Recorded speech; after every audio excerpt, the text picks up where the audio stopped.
All right.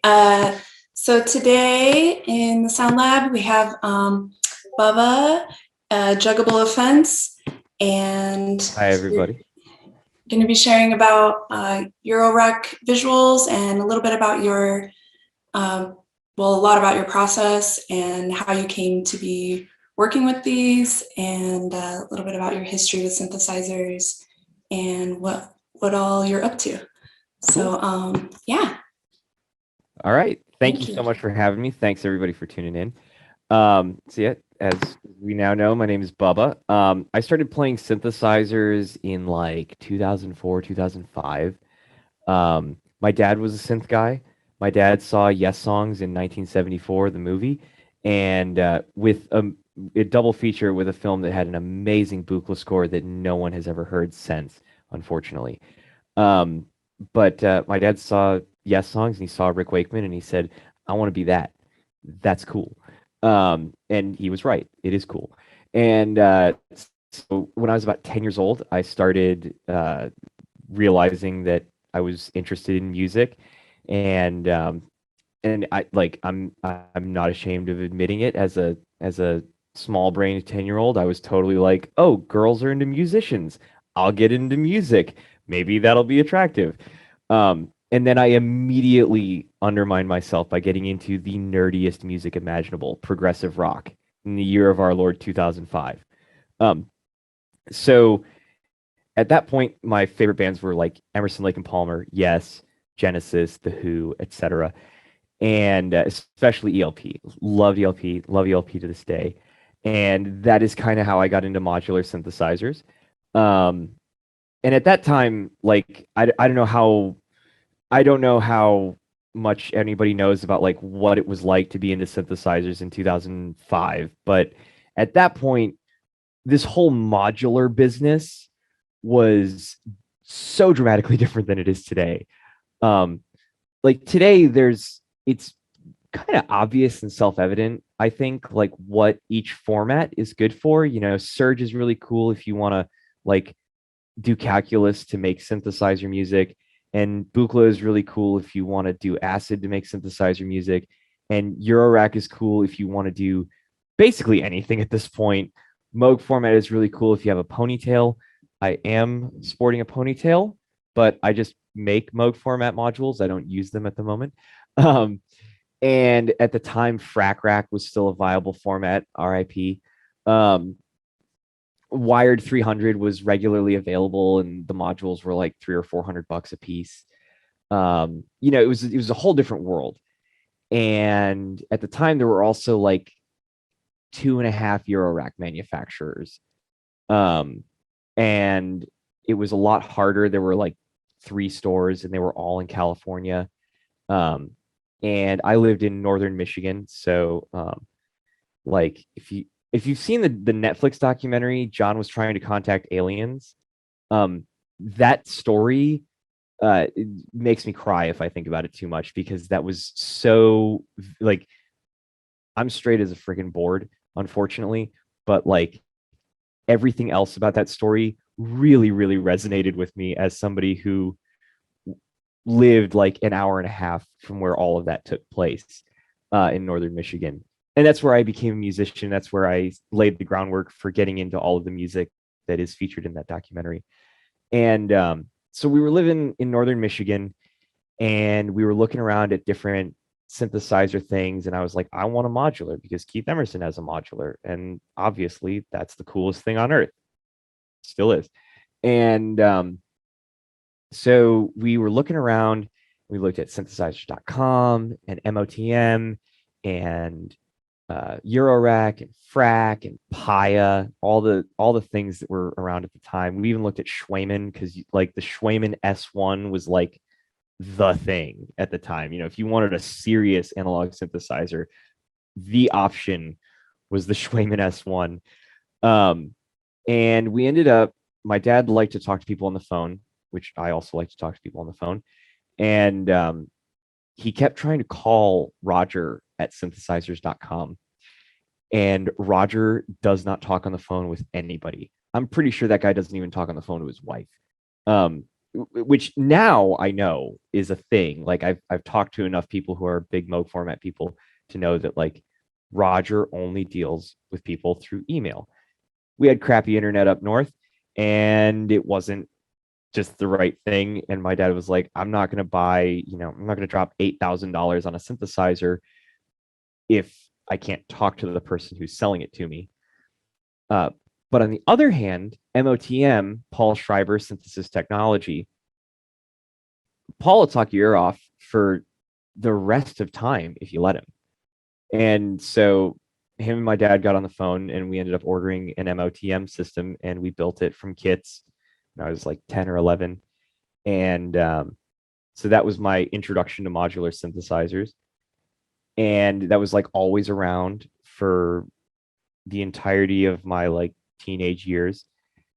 And as I was getting ready to go to college in my senior year of high school, my parents always like to do something big for Christmas, and they like to support what I'm into. And so we talked about it, and it was like there were a few options. It was more guitar pedals, a Club of the Knobs system, or a Eurorack system. And Eurorack was the thing that was the most, like, my parents kind of like, I was just like, you guys pick. I like literally don't care. Just pick one. You guys are way more into this Christmas rigmarole than I am. I really would be completely satisfied if we just like chilled the frick out for once. Because they did something crazy every year. And so my senior year of high school, I got a Dopefer 168 HP 6U monster bass case, and it had no oscillators, it had no modulation, it had no clock sources, it had no envelopes. I really, really, really had no idea what I was doing with the modules, because I wanted to have it as a thing for processing guitar. I'm a huge proponent of synthesizers as like beyond just things to make fart noises. Sometimes you got to make fart video and like make a guitar sound like a fart.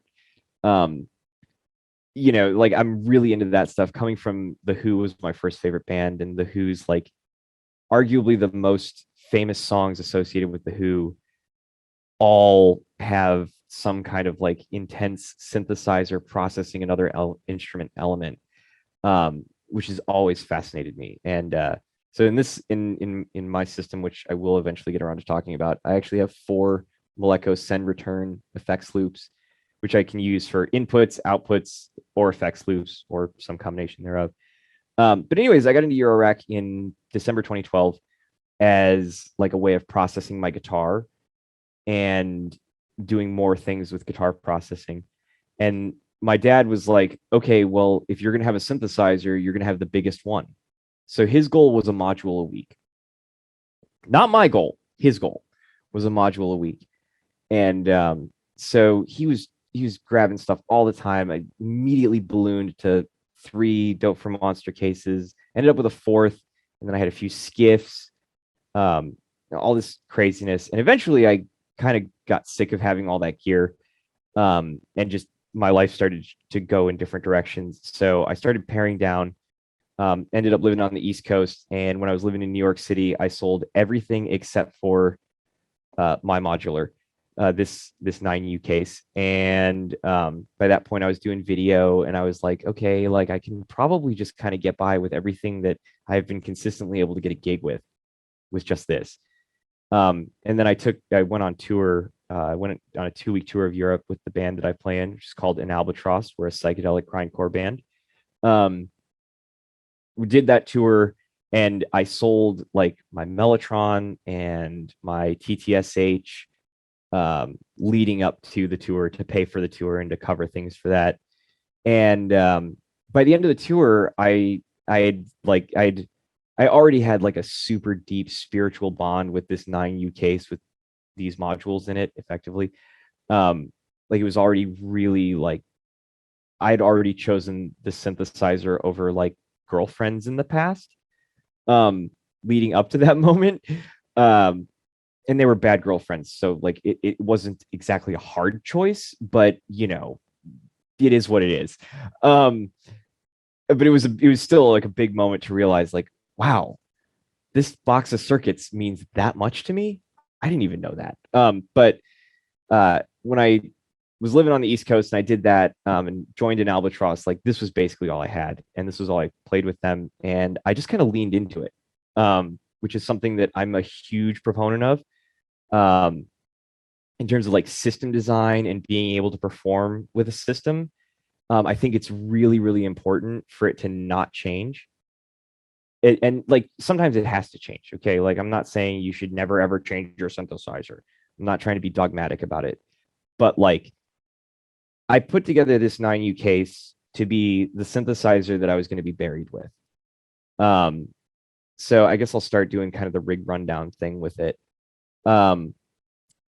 This top row is sort of like it's the main sort of action zones, I guess you will. So I've got my erogenous tone structure over here in the corner, which has become the core of my video rig since KnobCon 2019 when I first got it. And then I've got a whole bunch of STG Sound Labs modules here, which are all super amazing, and everybody should go buy STG Sound Labs modules, which is literally my job to say. My job title at STG Sound Labs is Minister of Hype.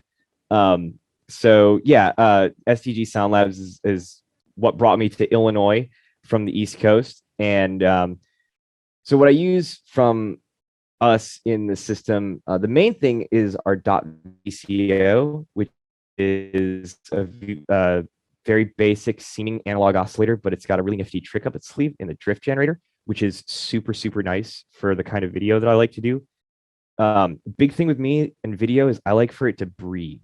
I like for it to feel like you're experiencing some kind of natural process. We love liquid light, the 60s style, squishing the plates together and stuff. And I try to capture the vibrancy and the sort of verve and excitement that comes from that and the improvisational aspect of it, but with electronics. And part of that is having things change just a little bit and kind of incrementally and swell. And when you're sitting there doing liquids, like it's not just the speed and the way, it's not just everything, your actions kind of, they build up. It's like a chaotic system that it's got this like positive feedback element where when you really, really get going with liquids and you start doing the crazy nebula patterns, you're working with mineral oil and water and dyes and all these different things, and maybe some alcohol and heat and pressure and all these things, and all you're working with it entirely based on the intuition of how it feels to slap these two plates together. And you can do some of that with synthesizers if you've got enough like continuous controllers, which is a large part of what I do. But another element of it is just having it change over time, naturally. And so I'm able to use the drift generator to take a triangle wave, and instead of it just being a straight up triangle wave modulation, it kind of moves. And sometimes it's a little bit faster and sometimes it's a little bit slower. And it moves throughout the course of being, it moves throughout cycles. So that's a really fun thing. And I've got some wave shapers and a mixer, an earthquaker devices afterneath, Harvest Van Time Safari Mark 1, an ADAX system fixed filter bank. This module is super, super, super, super rad for video because you can feed signal into it, and then you've got individual outputs. So you could take a submix, you could create your own submix from different portions of the frequency spectrum that you're working with, and run that through an envelope follower and get like an audio responsive element that's responsive to multiple portions of the mix in different ways. And you've got individual envelope follower outs for each channel. So if you want, this is kind of like, I like to think of this, if anybody's familiar with the LZX modules, there's the sensory translator. This is like everything that you would do for everything you would do with a sensory translator in an LZX system, but you can also use it as a graphic EQ. This module, like I kept it because I just like for academic reasons, wanted to have a fixed filter bank in my system. And it has become a module that I don't use it all the time, but when I do use it, it is like, oh yeah, that's the thing. That's the most important thing. That's great. I needed that. So directly underneath those are two modules I've had a really long time: an Echophone and Herb Verb by Make Noise.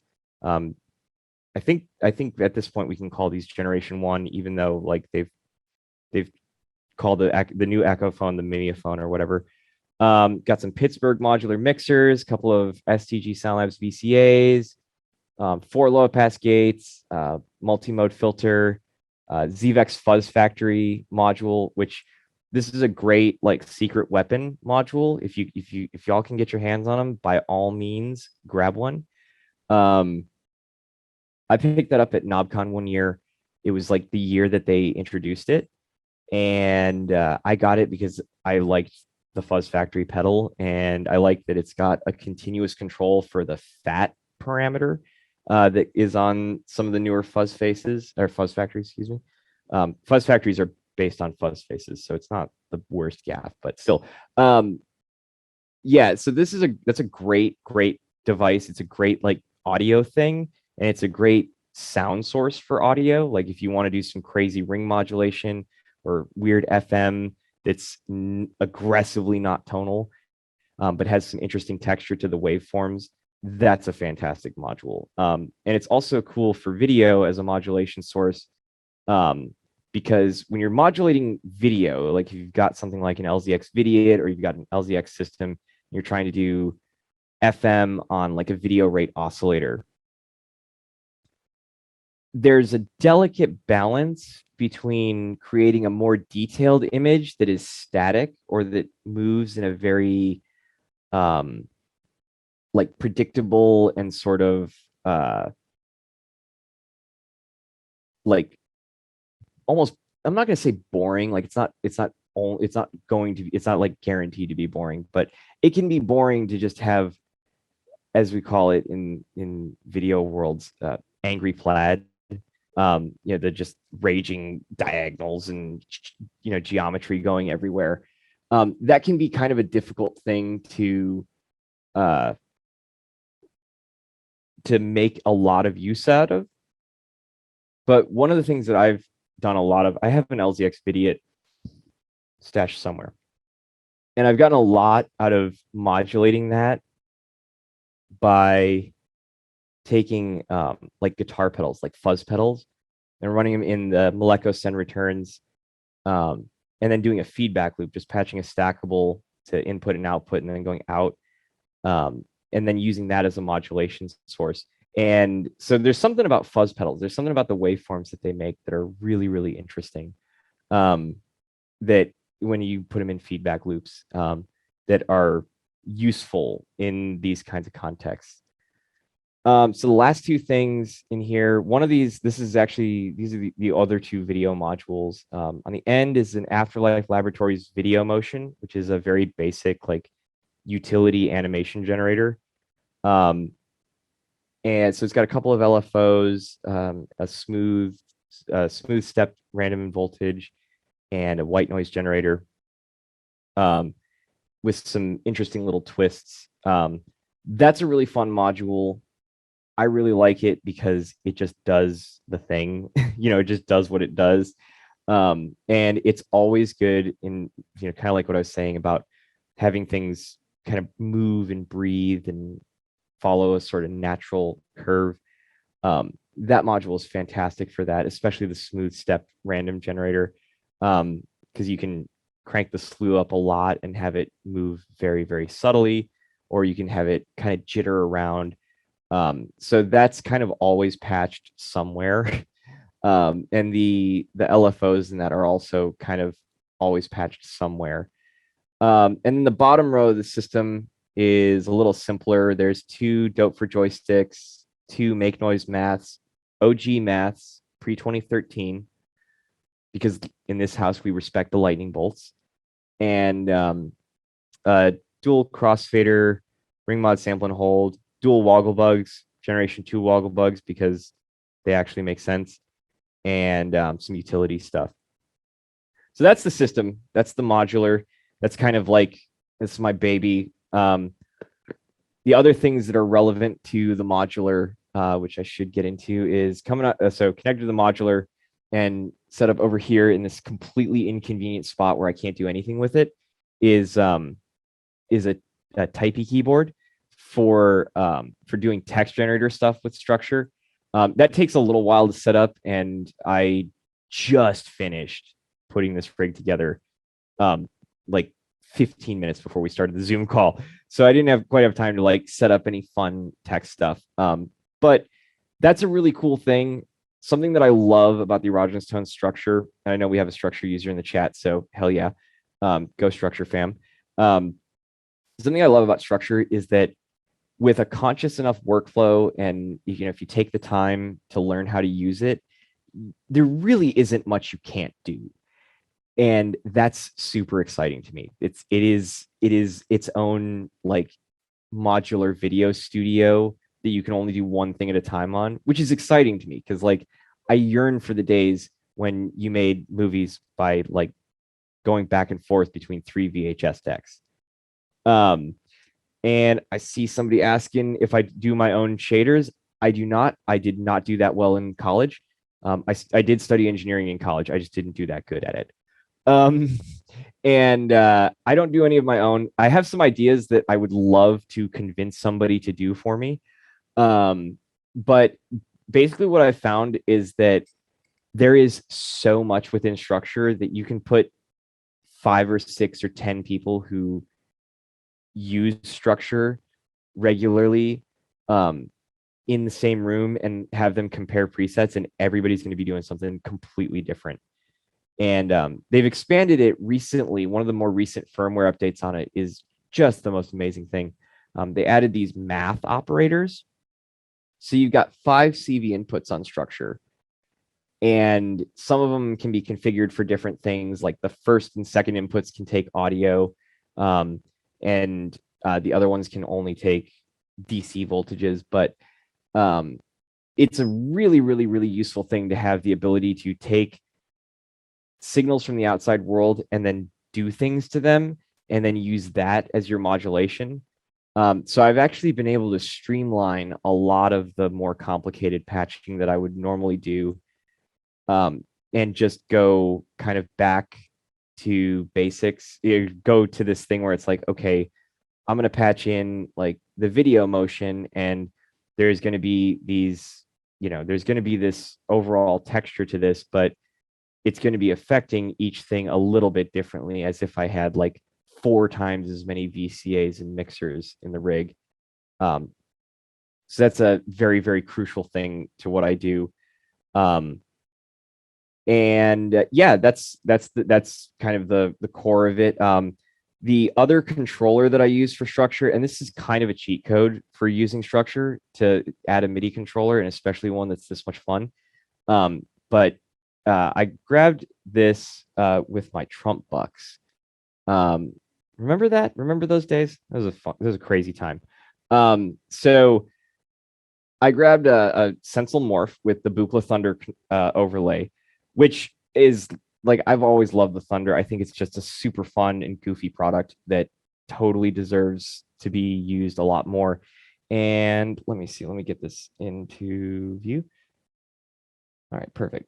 So yeah, I think we can see that. All right, cool. So what's kind of fun about the Sensel is that everything is mappable.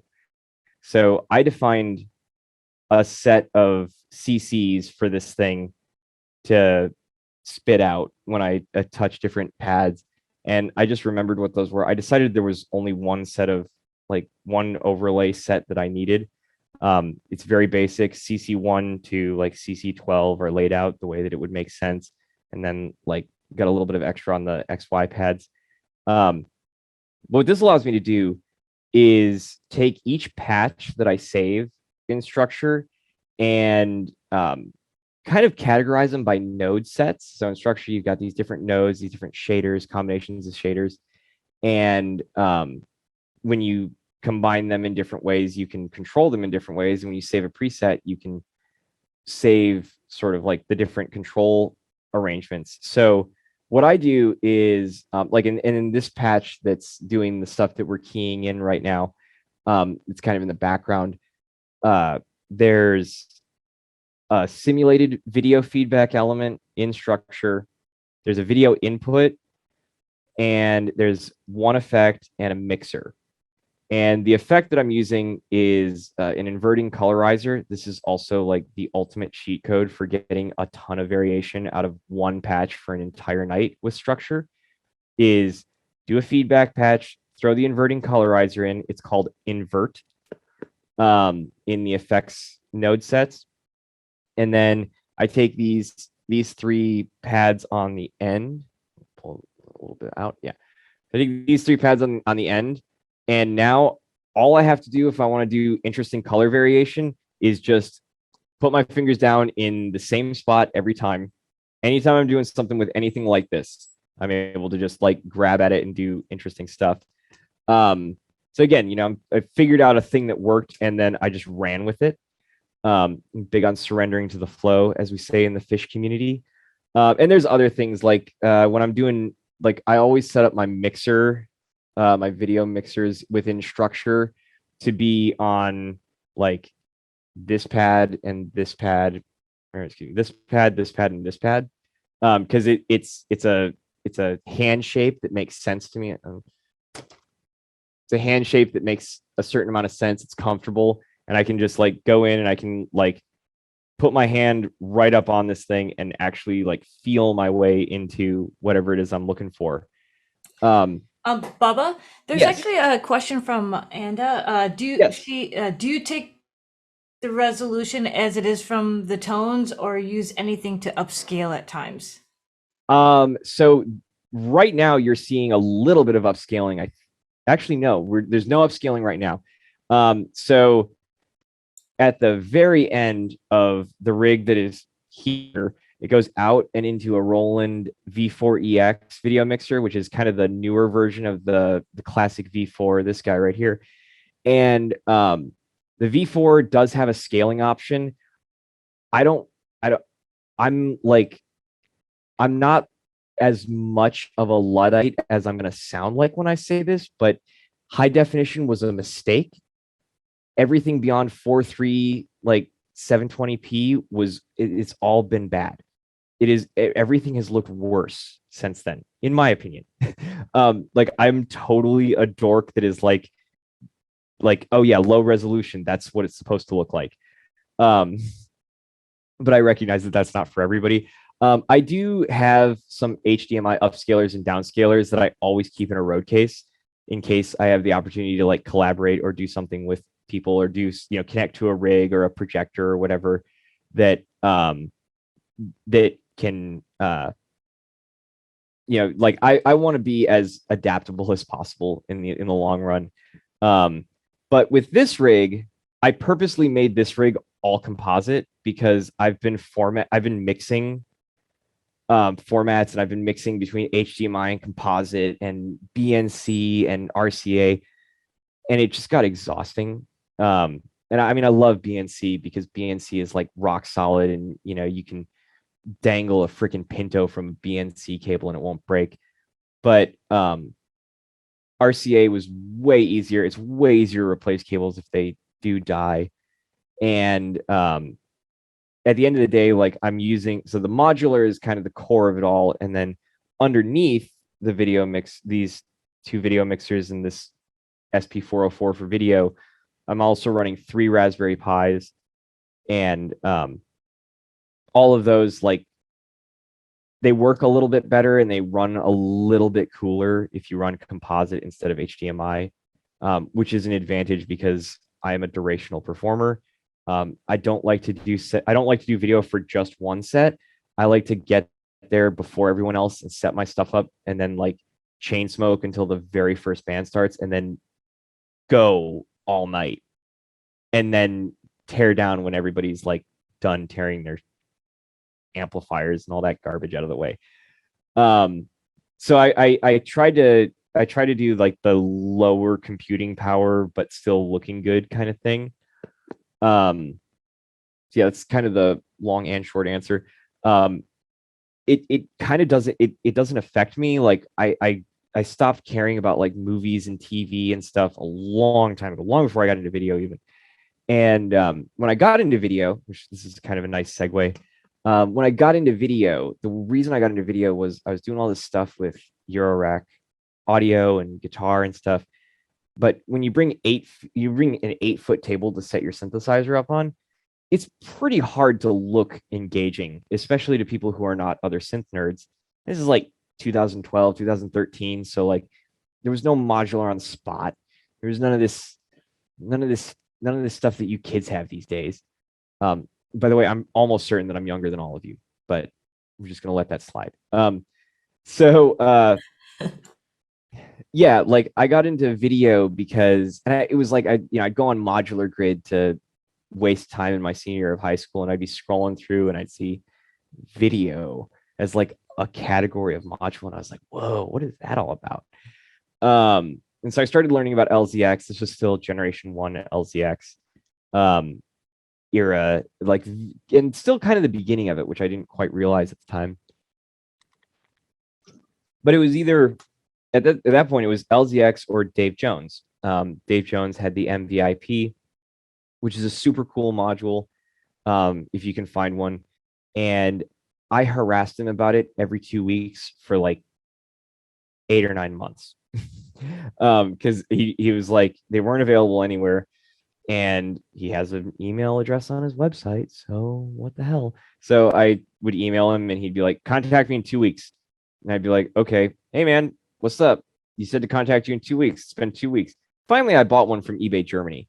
And as soon as it came in, that thing is composite in, composite out. And as soon as it came in, I was like, okay, well, I actually have no idea what to do with this, and it won't make anything super interesting on its own. So my first forays into video were all processing VHS tapes and DVDs and stuff. And so I would go out with this Eurorack case with like that module, and I'd come up with like some weird patch and do a bunch of like only horizontal angry plaid, and with my audio oscillators and stuff. And I would just like process the crap out of like Reefer Madness tapes and all the stuff that like early 20-somethings people are into when they collect VHS tapes. And I had like these like passive switchers, these really, really crappy little like Radio Shack passive switchers. And I would just like jam between, just like basically punch the thing in whatever source it selected. That was what it was for the next like verse. And so I started there. And I, at the time, also I had enough gear at the time that I always kept enough gear in my car to throw down at any point. Which sounds like an absurd thing to do because it is. But the reason for it was that I was hanging out a lot. I grew up in Detroit. I spent, that part of my life in Detroit. I spent the majority of my life in Metro Detroit. And at the time, like I was hanging out in kind of like 2 different music scenes,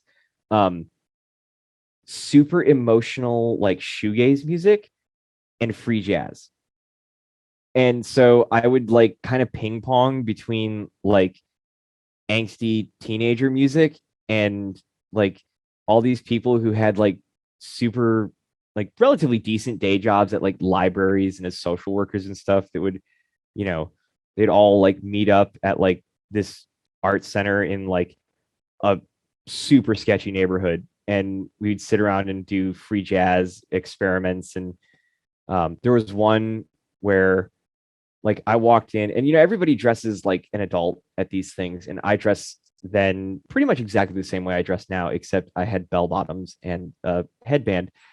And so everybody was like, who is this guy? And then they start talking to me and like, oh, you're into synthesizers. That's cool. None of us play synthesizers. And I was like, well, I always have gear in my car. And they're like, what? I always have gear in my car. Just like I said, like I go to college in Detroit. I've been going to high school in Detroit for, by that point I had been driving into Detroit, in and out of Detroit twice a day for 5, 6, 7 years.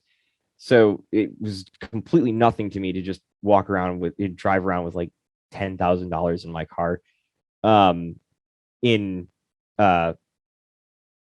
just sitting in the car, just like whatever. So I ended up doing a show there.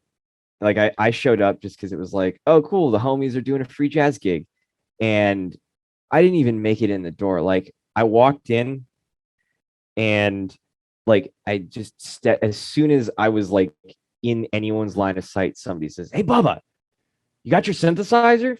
I do. Go get it. And I was like, oh, okay, cool. I guess I'm playing this gig. So I went out and brought it in and set it down and jammed with everybody. And I really like that attitude. I love doing that. I love improvisation. I love going off the dome. And I super, super, super duper love hearing an artist or a band for the first time while I'm doing video with them, which came about because I'd start going to shows that I wanted to be at, and basement shows and weird like DIY things. And I was just like, hey guys, like I have this nifty thing. It's a synthesizer, and it does audio, but I don't want to do audio with any of you. Like you guys already have that. I can do video. And they were always like, sure, I guess. Like, why not? And so I hop in, and it was great. It was a super, super, super amazing way to learn how to do it. Because, as long as I hit it, as long as I was good at the beginning and end, pretty much everybody loved it. And people really liked it even at times. When I was doing stuff that's super simple, like if I showed myself what I was doing today at that point, my head would have exploded.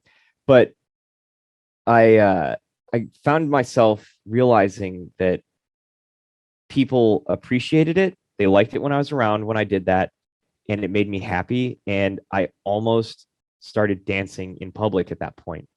And I thought, well, these are all good things. Like, this is great. All of these things are huge quality of life improvements for me. So I'm going to keep going with it. And here I am. So that was in 2015. It was January 2015 when I got that module. And I had that for a while. And then I bought an LZX laser interface when I was living in New Jersey, because it came up for sale on the forum, which shall not be named. I'm going to spare you all my speech on the name of the forum. If you ever meet me in person, by all means ask. I promise I'm not a bad guy. I loved Mike so much. Anyways, on the forum that shall not be named, somebody posted an LZX laser interface and a laser. And I thought, oh my God, I can play with my synthesizer and my cat. This is it. This is the greatest thing. This is the greatest invention that has ever existed. And so I got into laser stuff. I don't do laser stuff anymore because I don't want to get varianced. And I controlled the laser at the planetarium in Peoria. And wow, controlling a $20,000 laser with a synthesizer is amazing. And I couldn't go back to a $200 laser. But I'd also gotten a video by that point, and I was kind of pushing myself in other directions. And this rig is kind of where I've ended up. So we've gone on a super long diversion on this rig rundown, but I'll go through this this portion of it. It's probably a little hard to see in the video, but so there's 3 devices here that are on top of. This is an enclosure that I built basically last night. So there's 2 video mixers and a video sampler. And then underneath that are 3 Raspberry Pis and power management and some MIDI stuff. This is basically where I'm at with this. The reason I did all this is so that I can just pick this thing up, set it down in a road case, and then I can pick my modular up, put the lid on it, put it in another road case that is the same size, and just go anywhere. And then when I get there, I just take this thing out, and I set it down, and I plug in like 5 or 6 cables, and everything is groovy. So this part of the rig, we'll start with the Korg Cross 4 over here. So in the late 90s, early 2000s, when raves were still a thing, Korg and Roland were both making these like VJ tools. And so the really famous one from Korg is the Entrancer, which is a chaos pad that does video effects. And there was also a thing that's similar to this. It's actually bigger than this. It's more like a console, like an MPC for video, in essence, at least in presentation. But the Korg Cross 4 is the simplest video mixer I've ever encountered, and that rules. That's like super cool. All right, so we'll get something going here. So what you're seeing here, this is one of the Raspberry Pis, which is doing kind of like a pattern. It's doing video pattern generation is kind of how I treat it. That's the Artificial Life disk image, I guess you'd call it, by Andre J Creative Coding, from the VSER Pi line of video tools. I've got 3 of those, so I'll talk about those kind of as we're going along. But the first one, it just creates these patterns, and that's going right now. You're seeing that through the structure, and there's a little bit of feedback through the Cross 4. So this first Raspberry Pi with the Artificial Life doodad goes into this Cross 4. The other things going into the Cross 4 are, we'll get something going there. There we go. The other things going into the Cross 4 are the P10, the SP404 for video, which I'll talk about in a second.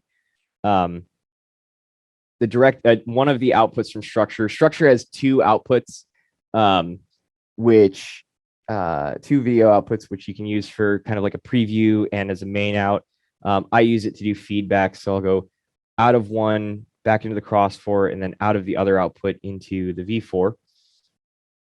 The last element actually that's feeding the Cross 4 is one of the only directly audio reactive pieces in my rig, which is the Sound Study Modular VidPix, which is a Atari Video Music clone. Essentially, it's done on an Arduino, so it's not like a true clone, but it does the same kind of vibes. And I don't have anything hooked up to it, so it wouldn't do anything if I showed it to you. But it's a nifty little module. They're cheap. They're like $110, $120.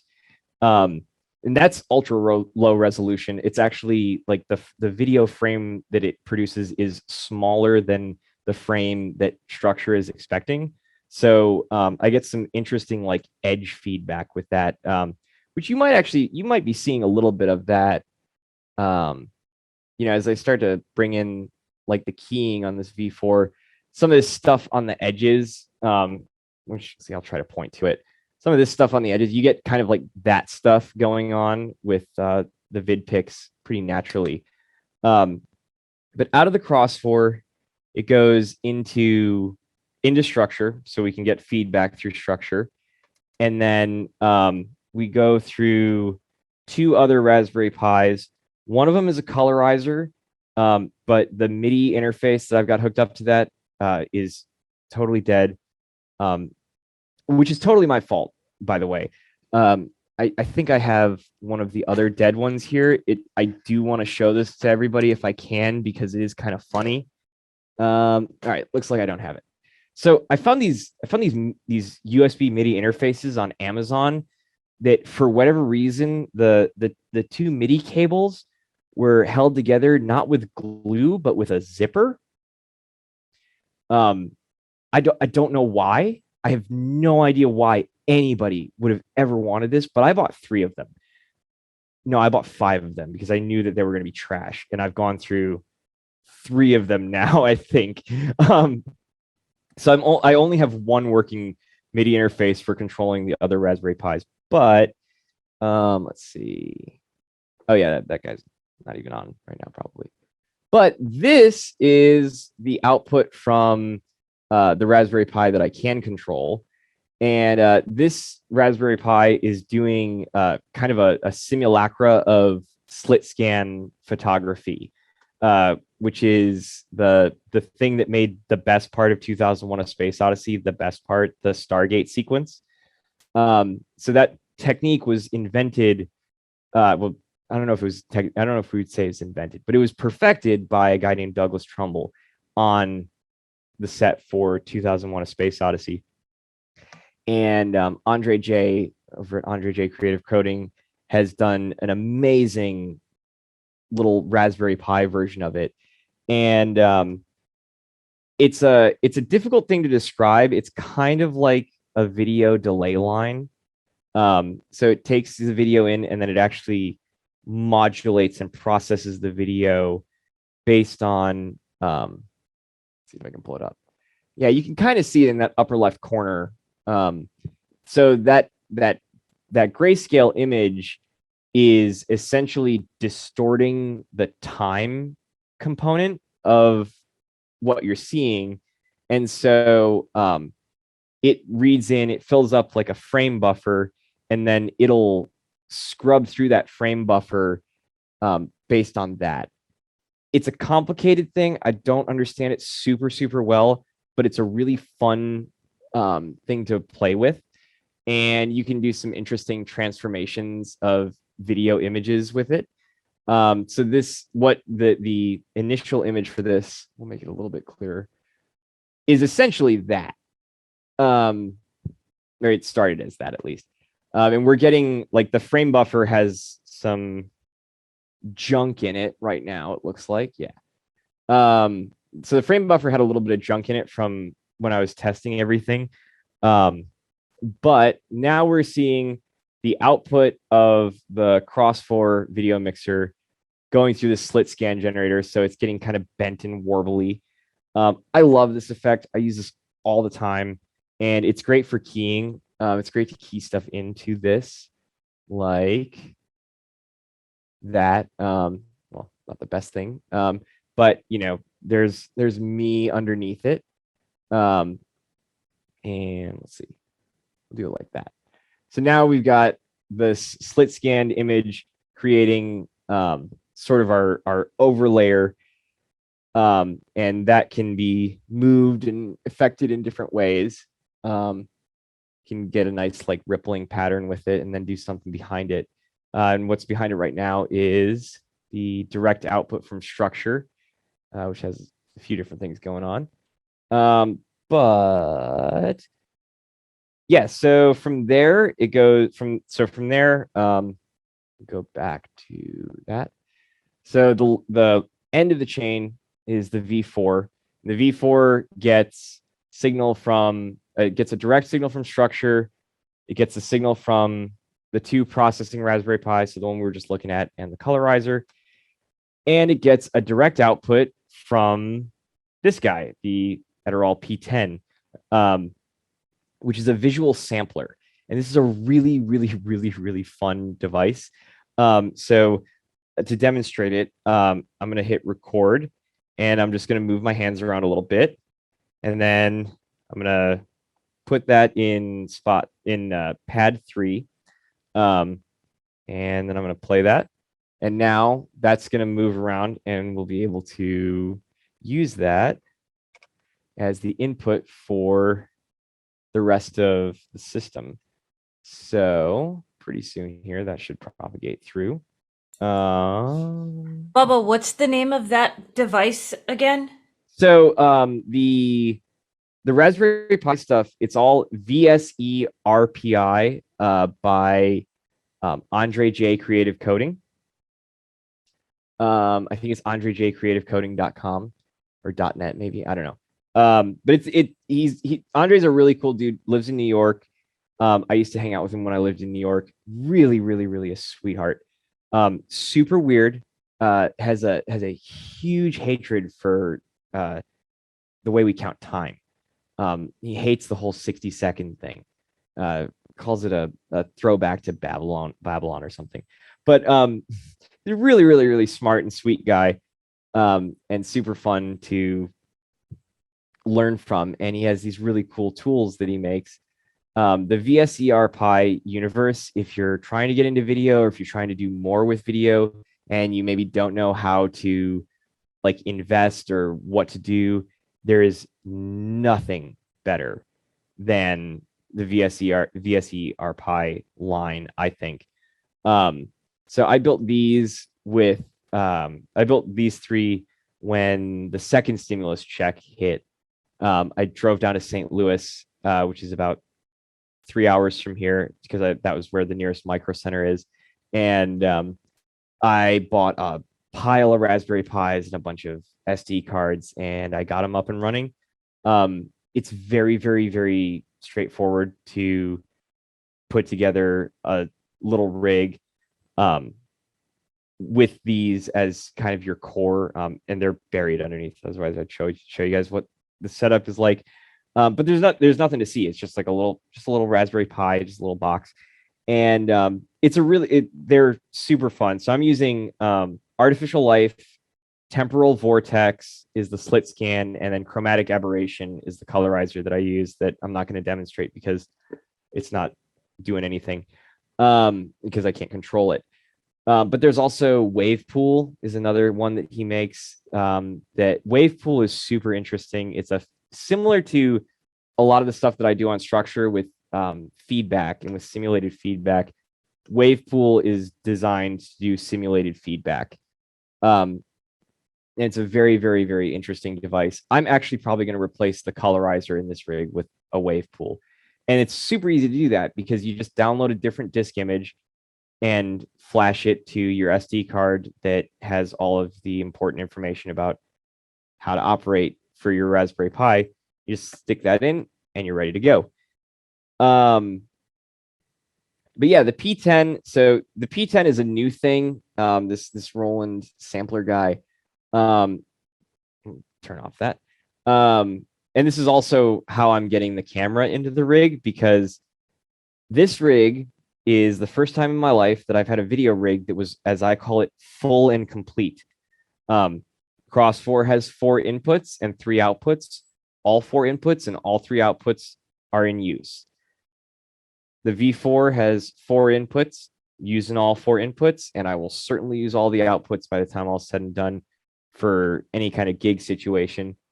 And I use the S video and composite outputs on the P10 to send video to the Cross 4 and to the V4. So everything is in use, and the only open spot is the input on the P10. So we've been watching this whole thing through the P10 this whole time. And it's essentially an SP404 for video. You can record video in, you can do stills, and you can play them back like that. That's some model train footage that I recorded through a kind of goofy AV switcher that gave it a little bit of texture. I am super into heavy machinery, as anybody who follows me too long will know. And so I've got a bunch of like weird old VHS tapes of heavy machinery in action. And so I've got that as a bank.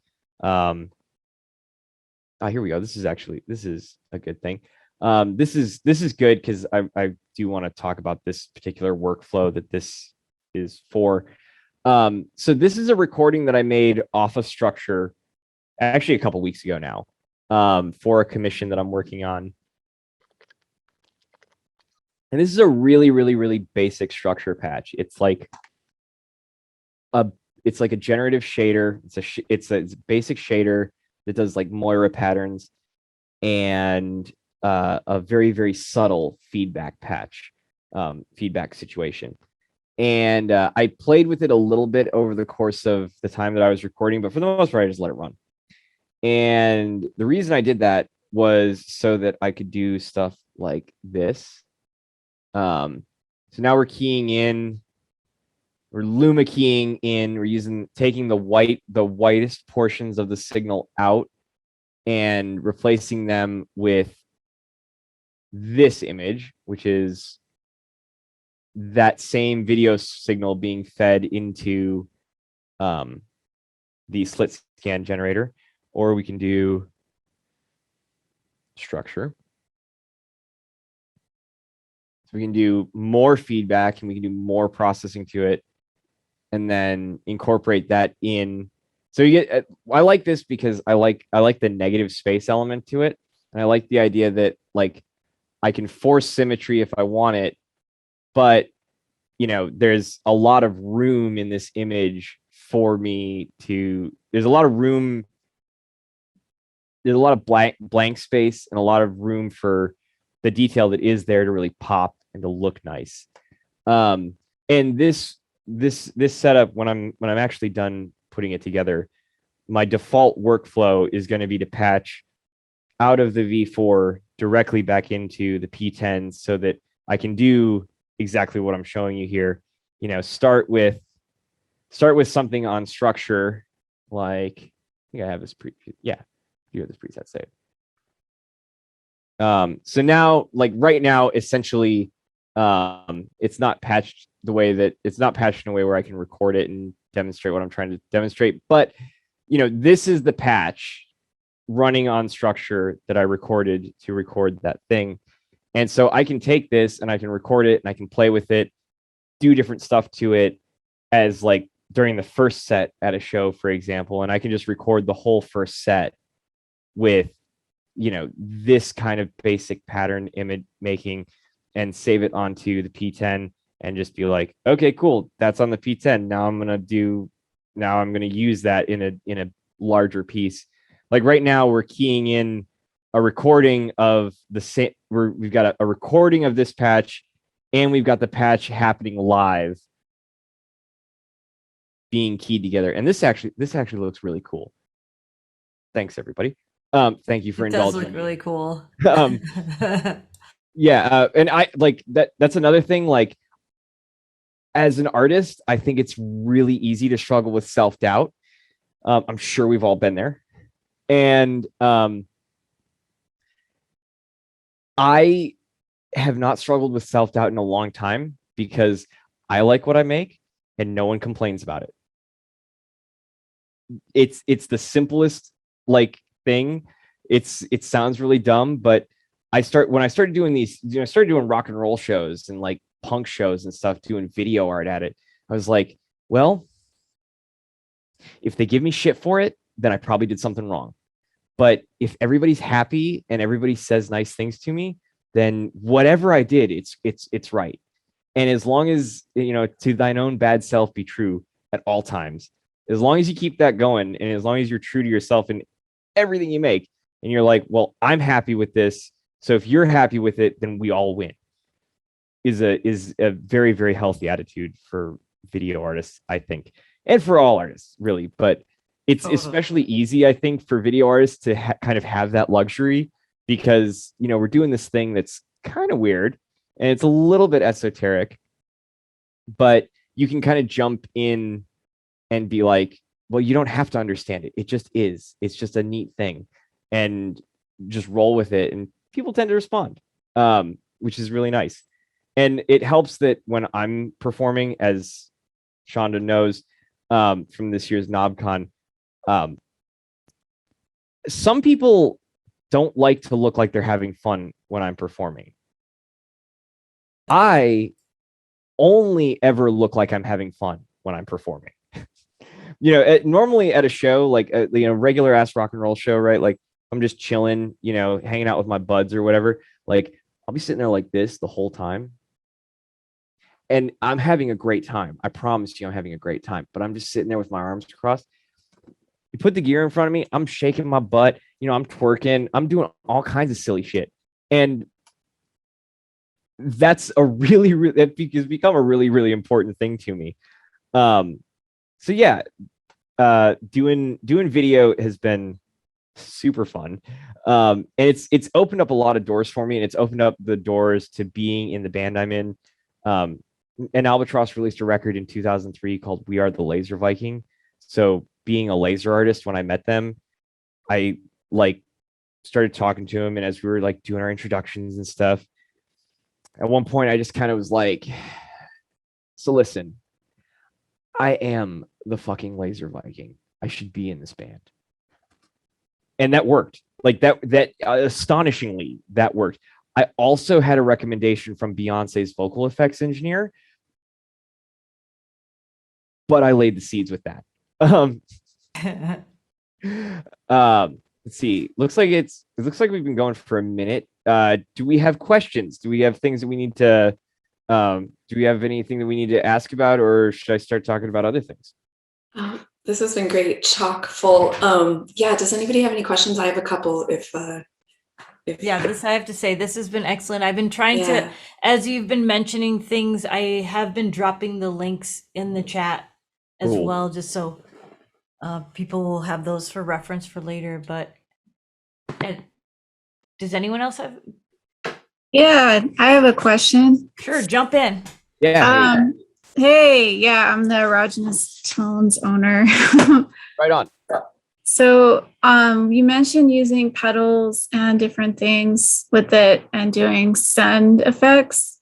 Yeah. I guess I'm wondering if there's any conversion at all in that signal path that you need to worry about or do to, like, it's a little confusing to me. Great question. So this speaks to one of those important video distinctions, the 1 volt versus 5 volt bandwidth sort of problem. With structure, you don't need to worry, because if you're feeding it something that's designed for audio, you just flip it into the 5 volt mode. There's the attenuators, there's the switches between the scale and offset knobs. But with the Vidiot, the LZX Vidiot that I was doing a lot of that stuff with more so, it was a nightmare. It was straight up, it was a nightmare. Because like the Vidiot's got stacked, it's got the concentric pots, and they're not great. They're not great concentric pots. I also, like stuffed that thing in a makeup case and used it as a pillow for far too many nights. So maybe I also put a little bit too much pressure on them and bent some things out of shape. So I would sit there and I would very, very carefully fine tune it once.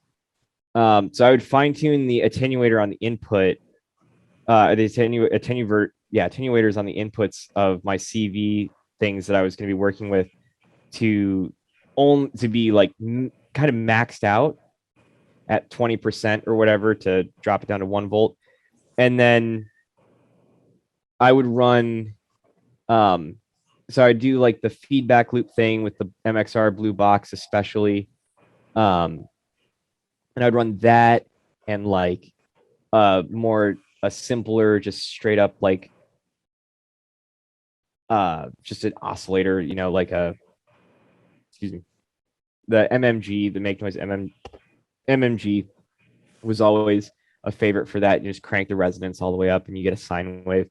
So I'd combine that and maybe a maths to just shift things a little bit back and forth through that breathing thing that I was talking about.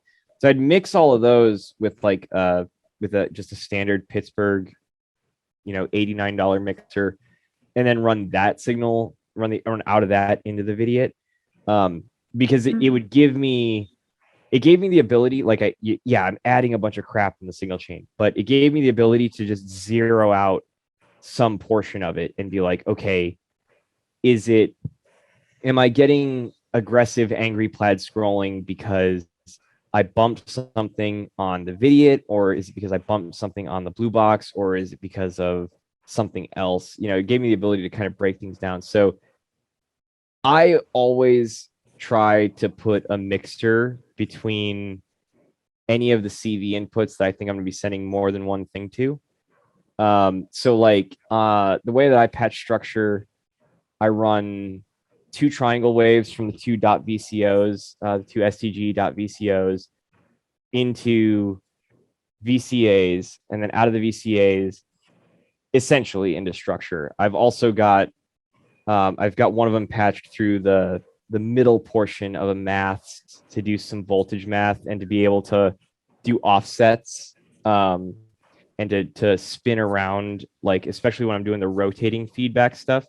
I like to be able to set the start point of the rotation entirely independently of the knobs on structure. So I'll crank in an offset with that.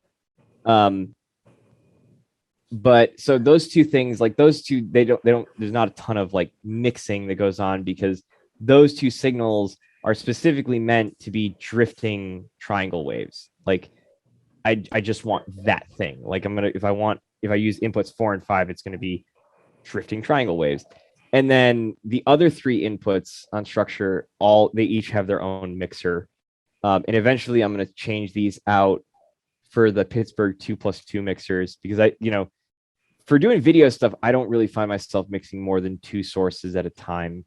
Especially now that structure can do its own internal sort of modulation. So I like to, I can get away with that and still have mixers left over to do an audio patch. But right now I've got 4 input mixers, 3 other inputs on structure. So for a long time before I rebuilt all this stuff, I had a make noise O control as well. So I had each of the 3 rows from the O control plus static frequency triangle waves and smooth random voltage from the video motion and modulation from like Maths or Wogglebug or whatever. And I would just have them all in mixers. And I, very rarely do I actually mix all of them together. I like to just kind of focus on the interplay between like a couple of different elements. But it's really cool, especially in a studio setting. Like I think of this as like, this is just my rig. So if I'm in a studio setting where I want to have every option, it's cool to have the mixers so that I can just be like, okay, well, I want this and I can do that. And I'm going to do 87,000 takes probably. So I'll, take the time to really fine tune that stuff and then forget that I did it often. Thanks for sharing that. So if I'm hearing it right, it sounds like with the tones, you can just do your control voltage signal mixing and go right into it. But then if you're using the video, which I have one of those too, then you have to maybe attenuate it a little more to get it. You got to attenuate it. Keep the attenuator down at like the lower 20%. Right. Yeah, because 1/5 is the 5, right? Yep. Yeah. Keep that attenuator low, because when when you start clipping, it can be cool, and you can give you can crank yourself up to maybe like 22.5%, and you might get some nice clipped edges. But it's very easy to just like overdrive it and get nothing useful. Thanks for sharing. Yeah, totally. And I love the video. The video was like the thing that I really learned how to like live or die with that, because I used to do shows with just a video. And it was so much fun, but it was also very chaotic, and like transitioning from one like zone to another was like, all right, we might get some stroby shit, and that was always like the thing that I tried to avoid. That was my first thing. I got it with a high 8 video recorder, so I could make my own videos and stuff. So, pretty fun. Yeah, I've got a mini DV cam that I got from my uncle in like a trade deal. My uncle's also a musician, and he built like a security system in his house for some reason. Ella, I'm on a Zoom call. Just try to keep it down. Cool, thank you. For anybody who's tuning in and is wondering what that diversion was, he's been super chill with all of our guests here, but there is a bird that lives in my office, and the youngster who takes care of him just came over to give him some food and some love. Anyways, using the video was really, really fun, but making that transition, and we were talking about cameras. DV cams. Yes, this mini DV cam. I love this thing. It's so simple. It fits in. This was my grandmother's makeup case, actually, and my mom saw it when my grandma's house was getting cleared out and was like, that looks like it'd be good for your cables. Turns out I can fit everything I need to do a show with just a video in this. So I did a lot of shows where I was like, well, I can get there via Greyhound or the train, so if there's a projector there, I can jam. And that camera still sits in there. Old cameras, super fun.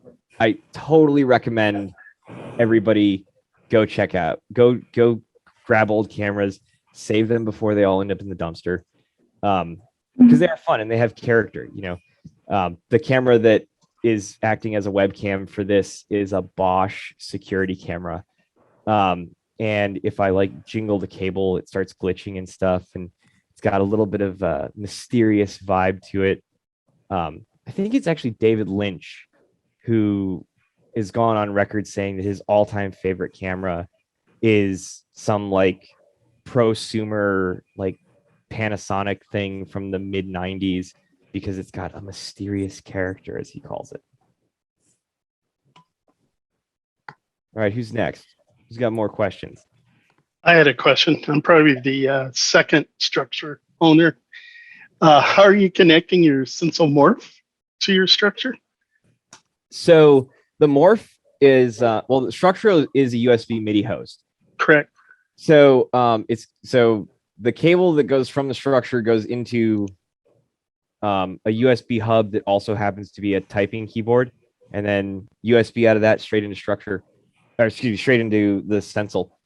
The Stencil's got a USB port on it, and I don't do any of the MPE stuff, any of the MIDI polyphonic expression, which is probably my loss in some ways, but structure doesn't respond to it. And you can go into the Stencil app and just configure it to be like just a basic fader board, which I think they intended to be more of like this is a neat thing, if you need this in a pinch. And here I am like, no, this is it. This is the greatest thing you've ever done. Just give me this. I don't need the MPE. Got it. And you said you just got your typing keyboard working, or? The keyboard is, I didn't have the time to get it working. I didn't have the time to set anything up. I have not been able to save any of my text files onto the SD card for structure so that I could just have the things that I wanted. I used to do a weekly Twitch stream, and there were certain like things that I wanted to throw on screen all the time. And I tried so hard to get it to save, and I just couldn't figure it out. So whenever I do text generator stuff, it's all live text, and I have to like go in, before the show starts and be like, okay, I'm going to type out all the things that I think I'm going to need, and then I'm going to save them all. And then I can, once I've typed them in, it'll save them as long as the machine's on. And then as soon as I turn it off, they all disappear. But yeah, text generator on structure, super fun. If you're into the Scanimate thing, structure is more of a Scanimate than anything that has happened since Scanimate. Because if you dig deep enough into Scanimate is a thing that animated and modulated a video image, and often text. Like Scanimate paid its bills by animating text. And so structure gives you the ability to do a lot of those things. And one of my favorites is I patched up, how a DVD player, when it goes into sleep mode, you got like the little logo and it bounces around, and it like, I swear to God, these days, these tech companies, they're screwing us over, and they set it up with one path. I want that thing to be reacting realistically, okay? Nobody follows a perfect path like that. Finally made it. I finally made it happen. I finally got to see text bouncing around on a screen very slowly, the way I always dreamed, where it was chaotic and it moved around and it hit different places every time by patching it up with a bunch of smooth random voltages and structure. And, that's one of those things. It's like, how are you going to use that at a gig? Quite frankly, I have no idea, and I want to see it if you do. But it's a fun thing. It's a nice thing to have, just like if you're chilling and you need some affirmations and you don't mind running your electricity bill up by like 50 cents a day. And I've tried to do like window advertisements for different things. Set up a tape that just says like whatever, and says some, Joe Blow's hockey stick removal or whatever, and bounces around on the screen with some pretty colors and stuff, which is something like I really, really want to get into advertising. Not because like I'm some kind of like business person, but because I would like to eat you know, in general. Relatable. Hey, Bubba, I have a question. Yes. And I know we're should be wrapping up here in just a minute. But I was wondering, and it kind of made me think of it when you were talking about carrying all your gear around with you, but what's your relationship with projectors? So I have Suit, STG Sound Labs. We have a couple of short throws, Awesome. which are really fun for the right gigs. Mhm. Essentially, I will plug into anything that beams light out of it. Mhm. Okay. I'm very, very much like big on adaptability Mhm. and big on like, well, that's what's there, so let's use it. It's a lot harder for me to get pissy with a venue about a projector. Whereas like if a venue says they have a drum kit and then you show up and like, there's like half of a floor tom head, missing and whatever, like it's a lot easier to yell at them for that. But they're like, dude, what are you even doing here? This is a rock and roll show, man. So what I tend to do, and I carry I everything's got cases and stuff and bins. So when I'm going to be out somewhere where I think I might need my projectors, I just drop the 2 short throws and a couple of bags that have screens for them, Oh, cool. throw them in the back of my car, and then I use those. But I really like projecting onto non-ideal surfaces. Yes, same. Yeah, it's super fun. I have so much fun with that. And just taking a short throw projector and then like angling it super weird so you get like a trapezoid pattern. But yeah, I'll project through anything, and ideally I would like to build out a van with like storage compartments and just year round just leave like 2 short throws. That's what I'm trying to do right now. Yeah, exactly. Like I want to have So I want to do like this disciplined global mobile video studio thing. Yeah, totally. Which is kind of where I'm at. Like the Pelican cases that I use, I very luckily I bought this case, and then years later I was like, I need a road case for it. This Eurorack case, I should say. I need a road case for this. So I went out and I discovered that there's a Pelican case that is the exact size. Like there's an inch on each end. Yes. And I was like, oh, cool. Well, that's the case that I use now. And so I'm going to collect every color variant they've ever made and probably like contact them and ask them to do some of that stupid stuff like they do for all the splatter vinyl, like the splatter press vinyl. I want to get like some Pelican cases made up like that for gear in the future. Yes. But every time I like add a new element to my like artistic life, I'm going to build it to fit in a Pelican case like this. Yeah. And so I've been on 2 of them for a couple years now, and this is like the culmination of all of that. Like once this rig is, once the nitty gritties are in tune on this rig, it'll be so incredibly easy for me to just show up somewhere and set it up and be ready to go in like 15 minutes. Yeah, that's the key, to be able to jump in and improvise. This is seriously, I just speaking for myself as a, I'm working in Resolume Marina, so have not researched Eurorack visuals, and this has been a fantastic, super in-depth introduction. I keep meaning to mention on the LZX video synthesizer community Discord server, there's a fella, I think him and his partner are working on cloning all of the LZX line in Resolume. I have no idea what that actually means. Yeah, but awesome. It was one of those things where like, I'm in like 5 or 6 Discord servers, and like 4 of them are about video art, and so like it gets to be kind of a jumbled mess. What's where? Something else, and it's like, here's the notifications, and they're just gonna pile in now.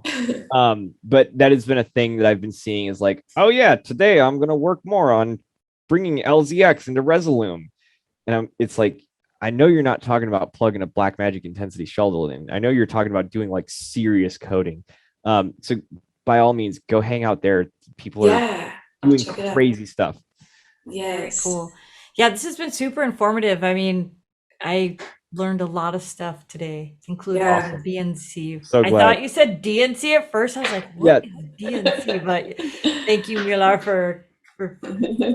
for dropping that Yeah, answer. well, and you know, like being from the Midwest, like B and D and T, they might as well be the same damn letter. You know, it's depending on, especially when you start talking fast, it's like, you know, like I've never said the word Detroit in my life naturally. Like I really have to work to get that T at the end. Yeah. I learned a long time ago that we Detroiters don't say Detroit, we say Detroit. Do a hard glottal stop. Right. I mean, I should have picked up on it being from Wisconsin, you know, but it's been a while. But Yeah, I understand. yeah. You were in Dallas for a minute, right? No, my wife, she's from okay. she's from Houston, but Okay. I've lived out here for quite some time in California, but That'll do it. yeah. That lack of rain, man. Well, this has been great. Thank you so much for taking the time and just Absolutely. Thank you for having me. walking Yeah. through your rig and all the components. Does anybody have any additional questions before we wrap it up for the day? Excuse me. Awesome. Bubba, thank you so much. I'm going Yes, to thank you guys stop. so much. Yeah, thank you for being here. I am going to stop the recording right now.